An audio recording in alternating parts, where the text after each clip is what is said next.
İmam Xümeyni rəhmətullah aleyhi ona olunan fikri sorğu sualların hamısını cəm eləyiblər. Bir neçə cilddir. İstiftaat İmam Xümeyni fars dilindədir.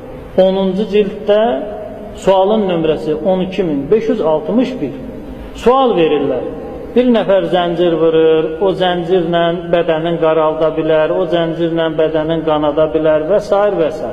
Bunun hökmü nədir? Ağa buyurur, İmam Xümeyni rəhmətullahi aleyh buyurur. Bismihi ta'ala, mani-i nədarət. Bu əməlin heç bir maniyəsi yoxdur. İndi İmam Xümeyni sual verənə təhqiq gəlir. Məgər inki mucibi zərər fahiş bərbədən çər.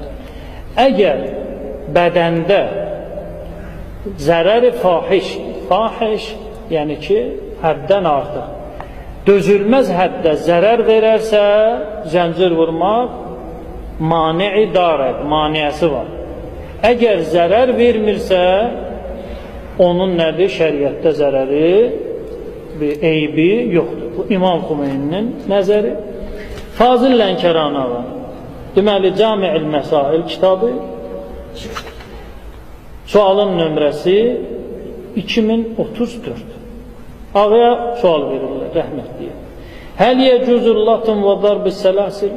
Deməli, əllə bədənə vurmaq, zəncirlə bədənə vurmaq caizdirmi? Ağa cavab verir. Caizun, caizdir.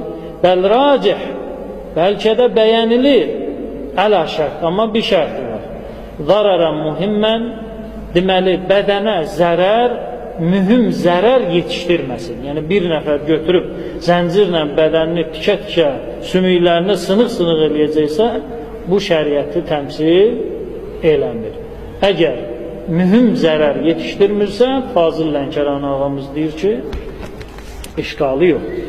Mirzə Cavad Təbrizi ağa, Şəairül Hüseyniyyə kitabında ağaya sual verirlər, zəncir vurmaq olar, ağa bir bəli vurmaq olar. Səhifə 12-də.